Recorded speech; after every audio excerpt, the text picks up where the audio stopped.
और ये जो चित्र बना है इस तरह से बना है जैसे ये है, जब तार को हम लपेटते जाएं और आगे बढ़ाते जाएं, इसको बोलते हैं परिनालिका, सोलेनाइड। ये क्या कहला गया? सोलेनाइड, परिनालिका। अब मेरे पास ये स्प्रिंग जैसे है, ये भी एक तार ही है, इसको भी लपेट करके ऐसे घुमाएंगे तो ये भी क्या है? परिनालिका। माने मेरे पास दो परिनालिकाएं हैं और लंबी लंबी परिनालिकाएं हैं। ठीक है, परीक्षा में सीधा सा प्रश्न आता है, दो लंबी परिनालिकाओं के अन्योन्य प्रेरकत्व का व्यंजक स्थापित करिए। म्यूचुअल इंडक्टेंस हमको फाइंड करना होता है लॉन्ग सोलेनाइड का। अब इसमें क्या है, एक परिनालिका इसके भीतर ऐसे घुसी हुई है, ये बीचों बीच है ना, तो यही चित्र आपको दिख रहा होगा। एक इसमें जो पीला पीला वाला दिख रहा है रिंग है ना, और एक जो बाहर है वो लाल वाला दिख रहा है। तो इस तरह से इसमें कितनी परिनालिकाएं हो गई? दो। ठीक है, एक का नाम मैं यहां पर रख देता हूं। एक का नाम, ये पहली परिनालिका है तो इसका नाम रख दिया क्या? S1, और इसका नाम क्या रख दिया? S2। कोई भी नाम रख सकते हो, कोई जरूरी नहीं है कि जैसे मैं I2 N2 S2 इधर लिखा हूं, आप उसको 1 1 कर दो, इधर 2 2 कर दो। पर ऐसा नहीं कि आधा 1 आधा 2, मान इसमें I1 कर दें, फिर S2 कर दें, फिर N2 कर दें। यदि पीले वाले में 1 रखे हो तो सब में क्या रखना है? 1 1, और लाल वाले में यदि 2 रखे हो तो सब जगह क्या क्या? 2 2, या इसमें 2 करोगे तो उसमें भी 2 कर दोगे। ठीक है, अब ये समाक्षी हैं। समाक्षी का मतलब ये है कि इसके बीच से यदि मैं लाइन खींचूं तो दोनों का लाइन एक ही है, एक्सियल कहला गया, माने एक ही लाइन में है, तो हम उसको बोलते हैं समाक्षीय। जैसे दो वृत्त बनाए, दो वृत्त का एक ही केंद्र हो तो हम उसको बोलते हैं सकेंद्रीय। उसको क्या बोलते हैं? सेकेंडरी, कोसेंट्रिक बोलते हैं। इसी तरह से यदि इन सभी का एक ही अक्ष हो, मतलब बीच की मैं लाइन खींचना चाहूं इसकी और इसकी, तो दोनों लाइन एक ही हो तो हम क्या बोलेंगे? समाक्षीय। दोनों का अक्ष कैसा है? समान है। ठीक है, तो ये कंसेप्ट समझ में आ गया। इसमें हमको ये पता करना है कि हम लोग पढ़े थे कि एक कुंडली में धारा बहाएंगे, उसके चुंबकीय फ्लक्स में परिवर्तन होगा, तो दूसरी कुंडली में क्या उत्पन्न होगी? प्रेरित धारा। और प्रेरित धारा होगी तो उसमें अन्योन्य प्रेरण हो जाएगा। तो कितना होगा उसका म्यूचुअल इंडक्टेंस, ये हमको फाइंड करना है। तो ये बड़ा सा सवाल आता है, और इसके लिए ये साइड में लिखा इतनी चीज आपको याद रखनी पड़ेगी, तब ये पूरा बड़े आसानी से बन जाएगा। और ये जो मैं लिखा हूं इस पूरे भाग का मात्र 10 से 15% है। माने 100% आपको यदि 15 लाइन लिखना है तो सिर्फ आपसे ये 2-3 लाइन बनना चाहिए, पूरा बड़े आराम से बन जाए। ठीक, तो चलिए यहाँ से चालू करते हैं। सबसे पहले चित्र की बात करते हैं। तो चित्र में कुछ नहीं है, पहले आप क्या करोगे? दो बड़े बड़े क्या बना लेना है? घेरे। अब इस घेरे को जैसे मैं अभी देख रहा था कुछ कॉपी में कि यहाँ तो बड़ा था और यहाँ आते आते एक ऐसा हो गया, छोटा हो गया। तो उस तरह से पहले से ही थोड़ा सा क्या करो, माने पेंसिल से लाइन खींच सकते हो, कि डिमार्केशन कर सकते हो कि इसी के बीच ही हमको क्या बनाना है? घेरा। तो ना छोटा होगा ना बड़ा होगा। जैसे मैं ये लाइन खींच लिया, अब मुझे पता है कि इसी लाइन के बीच में ऐसा ऐसा ऐसा ऐसा का क्या करना है, ऐसे ऐसे बनाते जाना है। तो ना छोटा होगा ना बड़ा होगा, तो डिमार्केशन कर लेना तो ज़्यादा सही रहेगा। अब ये जो बड़ा गोला बनाए हैं इसको भी हल्का हल्का ऐसे ऊपर नीचे लाइन खींच लो, फिर इस ऐसे ऐसे खींचोगे तो आपको क्या हो जाएगा? आसान, फिर वो लाइन को मिटा देना। ठीक, तो इस तरह से ये क्या बन जाएगी? परिनालिका। तो आप जैसे मैं ये 2 कलर से बनाया हूं, तो आप भी उसको 2 रंग से बना सकते हो, नीली या काली से, या फिर दूसरा ऑप्शन है कि एक को हम क्या कर दें? मोटा मोटा, और दूसरे को कर दें पतला पतला, डिफरेंस हो जाए। एक को पेंसिल से बना दो, एक को पेन से बना दो। कुछ ऐसा करो कि अलग अलग दिखे, नहीं दोनों मिक्स हो जाएगा, पता ही न चलेगा कौन किसका है। ठीक, जैसे यहाँ पर ये लाइनें मिल गई, पीली वाली किस में मिल गई? लाल में। अब नीली से बनाऊंगा तो नीली वाली नीली से मिल जाएगी, तो पता ही न चलेगा कि कौन सी किसकी लाइन है। इसलिए अलग अलग बनाना है। अब इसमें बहने वाली धारा क्या है? I1। इसमें जो बहने वाली धारा है I2। इस परिनालिका का नाम S1, अंग्रेजी में सोलेनाइड बोलते हैं इसलिए S से नाम रख दिए। इसका क्या हो गया? S2। इन दोनों की लंबाई जो है वो सेम है। लंबाई दोनों को कैसे रखें? सेम, लेंथ दोनों की सेम है। तो यहाँ पर क्या हो जाएगा? इसमें फेरों की संख्या क्या हो गई? N1, और इसमें फेरों की संख्या क्या हो गई? N2 हो गई। ठीक है, तो जो चित्र में दिख रहा है उसी का शब्द बनाना है। यहाँ से चालू करते हैं, ध्यान से समझना और देखना। माना दो लंबी परिनालिकाएं S1 और S2 हैं। पहली लाइन क्लियर हो गई, फिर मैं आप लोग के लिए बोल दूंगा क्या है। माना दो लंबी परिनालिकाएं, ठीक है, जिनकी लंबाई, हाँ, पहली परिनालिका का फेरों की संख्या या ऐसे कर सकते, इनमें फेरों की संख्या, पहली दूसरी नहीं लिखते, इनमें फेरों की संख्या N1 N2। ठीक है, फिर लिख देंगे इसमें प्रवाहित धारा I1 I2 है, इनके अनुप्रस्थ काट का क्षेत्रफल R1 R2 है। शुरू में क्रमशः जोड़ देंगे, माने क्रम से ही है। तो दोबारा से लाइन बोलता हूं, फिर से आप लोग को बोलना है, ठीक है? जहां हाथ रखता हूं बोलो तो। S1 और S2 इनमें क्रमशः, आगे क्या जोड़ दो, इनमें क्रमशः फेरों की संख्या, फेरों की संख्या N1, फिर कामा लगा के क्या लिख दोगे, N2। प्रवाहित धाराएं I1 I2, अनुप्रस्थ काट का क्षेत्रफल R1 R2 है। बस इतना लिख देना है, माने अनुप्रस्थ काट की त्रिज्या है, क्षेत्रफल नहीं, अनुप्रस्थ काट की त्रिज्या क्या हो गई, हाँ, उनके बीच की लंबाई क्या है, L है। ये सारी चीज का कोई क्रम नहीं है, जो आपको दिखे वही पहले लिख देना है। माने धारा दिख रहा तो धारा लिख दो, फिर बाद में फेरों की संख्या लिख दो, जैसे करना हो आपको सारा नाम लिख देना है। जैसे अभी मैं लंबाई शुरू में नहीं बोल के कहाँ बोल दिया, लास्ट में बोल दे, कहीं भी लिखना भर तो है। समझ में आ गया इतना? तो चित्र बना के चित्र के बारे में आपको लिखना है। अगला स्टेप देखते हैं। अगला स्टेप यहां समझिए कैसे करेंगे। ये हम निकाल रहे हैं S2 का चुंबकीय क्षेत्र, तो यहां पर लिखेंगे S2 परिनालिका का चुंबकीय क्षेत्र, या सिंपल भी लिख सकते हो S2 का चुंबकीय क्षेत्र। तो परिनालिका के चुंबकीय क्षेत्र का जो सूत्र होता है, B बराबर होता है म्यू नॉट NI। सूत्र क्या होता है, B बराबर म्यू नॉट NI। परिनालिका मतलब यदि इसका चुंबकीय क्षेत्र मैं चाहूं तो ये क्या होता है, इसके चुंबकीय क्षेत्र का सूत्र होता है B बराबर म्यू नॉट NI।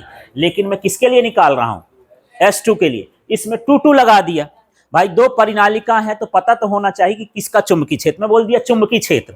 अब पूछोगे S1 का कि S2 का, तो S2 का है इसलिए इसके में सब में क्या लगा दिए, 2। समझ में आ गया?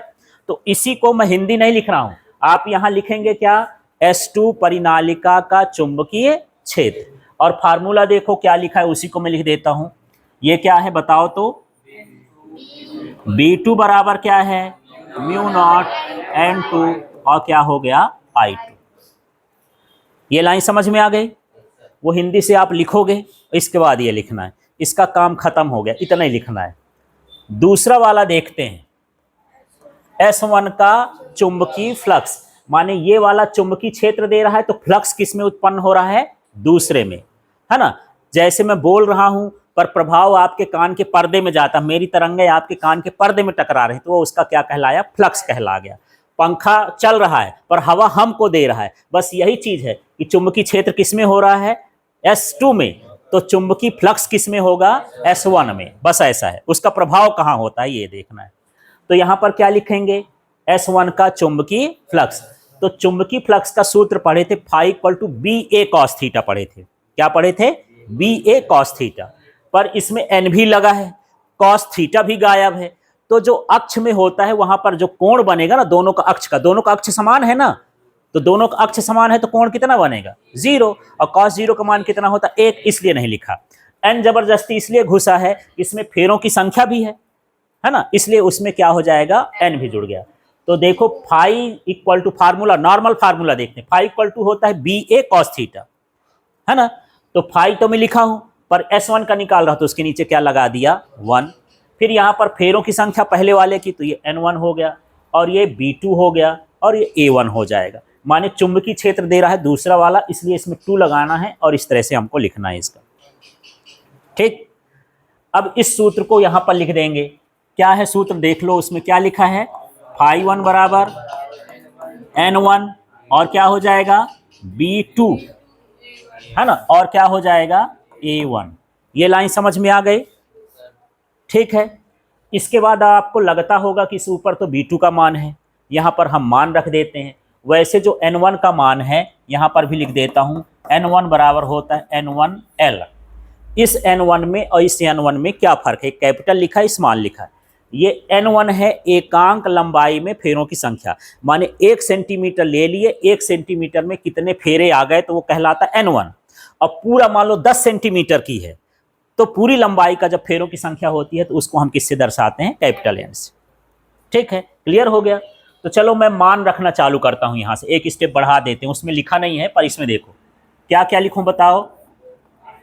φ1 हो गया, ध्यान से देखते जाना। n1 का मान देखो, हाँ तो ये हो जाएगा n1 और फिर क्या हो गया l, ठीक है। इसके बाद देखो b2 का मान देखो, ये लिखा है ना, हाँ तो क्या हो जाएगा म्यू नॉट n2 I2, ठीक है। फिर यहाँ क्या लिखा है a, जो मैं यहाँ शुरू में बनाया था वो वृत्त था, और वृत्त का क्षेत्रफल क्या होता है, नहीं तो परिधि होती है 2 पाई r, क्षेत्रफल पाई r स्क्वायर, तो मैं a1 लिखा हूं तो r1 हो जाएगा, तो यहां पर मैं लिख रहा हूं पाई r1 स्क्वायर। देखो ये कैपिटल N का मान हो गया, ये b2 का मान हो गया, और ये किसका मान हो गया a1 का, क्षेत्रफल का। समझ में आ गया? तो बगल में यहां पर लिख देना है, क्या लिख देना, n1 का, b2 का और a1 का मान रखने पर, बस इतना करना है, ठीक। a1 का मान ऊपर नहीं निकाले, लेकिन कॉमन सेंस में इतना चीज वहां पर बताने की जरूरत नहीं। ये लाइन क्लियर हो गई? फिर से देख लेते हैं, ये लिखा हुआ है यहां पर n1 का मान क्या लिखोगे आप, n1l, और b2 का क्या, ये जो ऊपर का लिखा उसको छाप दोगे, और a1 है तो पाई r स्क्वायर होता है, r के नीचे क्या लगा दोगे 1, तो a1 कहलाने लगेगा, ठीक। अब इसको चाहे तो जमा दे, नहीं अभी ऐसे रहने देते, इसको नहीं जमाते हैं, ऐसे रहने देते हैं जो आ गया मान रखने के बाद, ठीक। अगला स्टेप क्या बोलता है देखो, S1 का अन्योन प्रेरकत्व, तो यह लिख देंगे S1 का अन्योन प्रेरकत्व, इसके लिखेंगे M12। इसका मतलब पहले समझते हैं, ये ऑन का मतलब है कि अन्योन प्रेरकत्व किसका है, S1 का है, और किसके कारण है, 2 के कारण, तो इसको पढ़ते हैं S1 का प्रेरकत्व S2 के कारण, इसका मतलब ये होता है M12 का। समझ में आ गया? 12 किसका ये प्रेरकत्व है, S1 का, किसके कारण होगा। अब यदि मैं कहूं कि S2 का प्रेरकत्व S1 के कारण, तो ये क्या हो जाएगा 2-1 हो जाएगा, ठीक है। चलिए अब वो सूत्र लिखा है, देखो सूत्र क्या लिखा है, φ1 अपॉन में क्या है I2, ठीक है, ये सूत्र है। अब इस सूत्र में मान रखते हैं, भला देख लो, 1-2 लिख दिया, यहां पर क्या लिखा है आपका φ1 का मान ये है ना ऊपर, ये वाला पूरा मान बराबर के इधर का ये पूरा मान उठा करके हमको यहां पर रखना है, कुछ नहीं देखना, जैसे लिखा है वैसे छाप देना केवल। ये हो गया n1 और क्या हो गया l, फिर क्या है म्यू नॉट, फिर क्या है n2, फिर क्या है I2, फिर क्या है पाई r1 का स्क्वायर, ये मान उठा के यहां रख देना है, ठीक है। इसके बाद यहां पर क्या लिखा है बटे में क्या I2, कुछ ऐसी चीजें होंगी जो इसमें कटने लायक होंगी, देखो, हाँ I2 से I2 कैंसिल हो गया, तो ये क्या हो जाएगा M12 बराबर क्या हो जाएगा। अब इसको मैं जमा के लिख देता हूं यार, जमाने का मतलब ये है कि हमारे गणित में नियम है, जिसका मान निश्चित होता है उसको हम पहले रख लेते हैं, और जिसमें डाउट होता है उसको हम बाद में रखते हैं। जैसे मान लो आपके पास 20 लड़के हैं और क्रिकेट में 11 लड़कों की टीम बनाना है, तो 6-7 ऐसे होंगे कि यही तो रखाइन का है, इसको हम रखेंगे ही रखेंगे, तो उसको पहले अलग कर लिए, फिर जो डाउट वाले होते हैं, हाँ यार अब तुम ठीक है इसमें कम वो होता है, फिर उसको बाद में रखते हैं। ऐसे गणित में भी होता है, जिसका मान निश्चित होता है उसको हम कहाँ रखते हैं पहले। तो यहाँ पर देखो कैसे निश्चित मान, पहले तो नीतांक यहाँ पर क्या है म्यू नॉट, फेरों की संख्या लिख लेंगे, n1 भी है और क्या है n2 भी है, और यहाँ पर लंबाई है, फिर ये पाई r1 का स्क्वायर, इस तरह से जमा देंगे। देखो तो पहले म्यू नॉट लिख दिए, इसको केवल जमाए भर हैं, है ना, कोई नया चीज इसके भीतर घुसा नहीं है। म्यू नॉट पहले लिख दिए, n1 वाले n वाले लिख दोगे, फिर लंबाई लिख दोगे, फिर क्षेत्रफल वाला लास्ट में लिख दोगे। ये हो गया M12 का मान। तो मैं ये बोल रहा था कि दूसरे का चुंबकीय क्षेत्र लिखे लिए और पहले का क्या लिए चुंबकीय फ्लक्स। अब मैं उल्टा सोच रहा हूं आपके दिमाग में, ऐसा क्यों लिए, हम पहले S1 का लेंगे और बाद में किसका लेंगे S2 का। तो यदि मैं यही प्रकार करूं तो यहां पर लास्ट में लिख देंगे ना, दोबारा करना नहीं है, इसी प्रकार, है ना, इसी प्रकार जब हम करेंगे तो M12 ना हो के ये क्या हो जाएगा M21, है ना। तो यहां ये 1 वाला क्या हो जाएगा 2 और ये 2 वाला क्या हो जाएगा 1, गुणे में है तो वही आएगा, माने इसको दोबारा ही रिपीट कर देना और त्रिज्या में क्या कर दोगे, R2 कर दोगे। ठीक, तो चलो मैं लिख देता हूं, क्या हो गया बताओ, म्यू नॉट, जहां 1 है वहां 2 कर देना, जहां 2 है वहां क्या कर देना है 1, या क्या कर दूं N2, फिर क्या कर दूं N1, ठीक है, फिर क्या कर दूं L, फिर क्या कर दूं पाई, फिर क्या कर दूं R2 का स्क्वायर।